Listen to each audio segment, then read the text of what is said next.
Hello, everyone. To my crocheting friends or to those that are interested, I just wanted to hop on and share a little bit of what I'm doing here with this blanket. And also just let you know why I started crocheting and why I love it.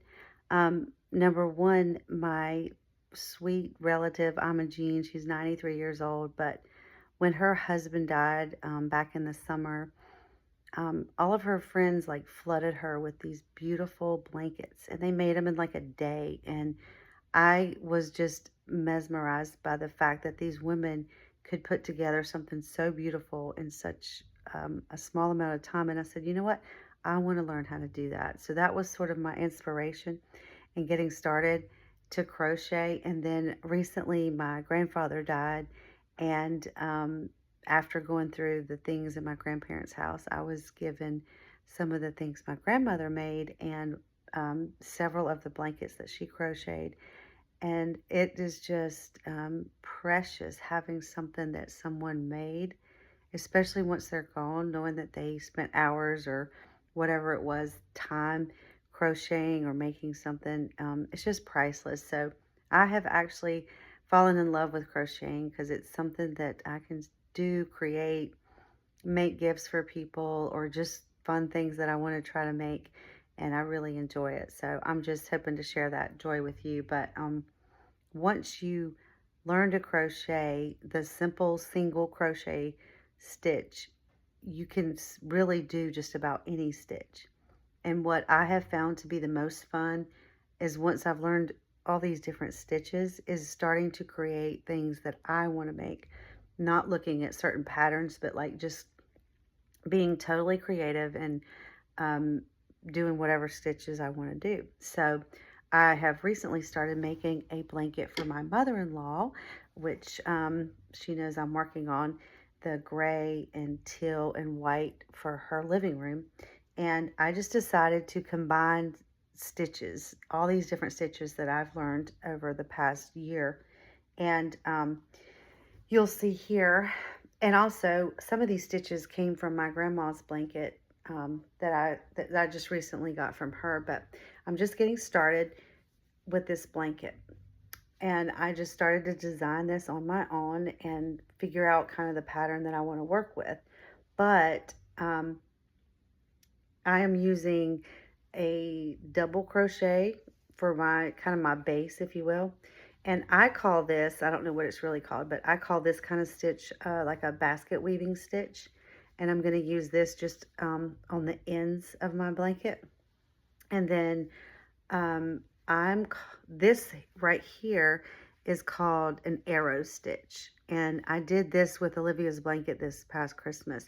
And you can do an entire blanket with this arrow stitch. It's a beautiful stitch. I love it. It's really thick and cozy and warm, but it does take a lot of time because you are literally crocheting like double, and it takes a lot of yarn. So instead of doing my entire blanket in a arrow stitch, I decided to do this sort of like 2 rows of an arrow stitch and then combine it in a combination of different stitches. After my arrow stitch, I think did another double crochet, and then this stitch here, it looks sort of like a ruffle, but I call it my ruffle stitch. I use this on Pete's blanket this past Christmas as well, and it can look different with the different types of yarn that you use, but it just adds sort of like a little ruffle to your blanket, which I really like. And then after that, I did another double crochet, and then I like to call these, and I don't know what the actual name is, but I call them my flower stitch. I don't know if you can see this, but like that little white row, and I did one in the turquoise. So I did 2 flower stitches, and then this part of my blanket, I'm using double crochet and another stitch here, and I haven't finished yet, but what I'm doing is putting flowers on the blanket in 5 different spots. I haven't, finished it yet. And then I'm going to start back again with the pattern, starting with my arrow stitch. So I just wanted to hop on and show you guys that like you can learn these different stitches and combine them, create, do whatever you want to do with blankets, with just about anything you want to make. You can add different stitches, add colors. And for me, that's when it gets fun, because just following a pattern for the whole blanket gets a little boring for me. But when I can change it up and kind of create and do what I want to do, it makes it a little more fun. Um, so subscribe to my channel and check out my videos I'm going to upload, and I'm going to show you all of these different stitches that are in this particular blanket that I'm using. The double crochet, the arrow stitch, the ruffle stitch that I call it, the flower stitch that I call it. Again, these are not the proper terms, but the ones that I call it. And I will show you all these different stitches in some tutorials on my YouTube channel. But just wanted to hop on and show you this little blanket that I'm making for my mother-in-law, and just encourage you to start your crocheting journey if you haven't already.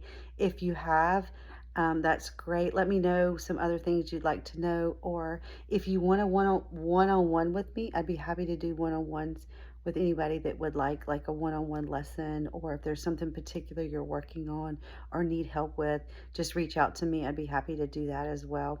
So good luck to you, and I hope you find some joy in what I have found joy in crocheting different things. And I'm working on a lot of Easter things right now as well. So have fun crocheting, and I will talk to you soon.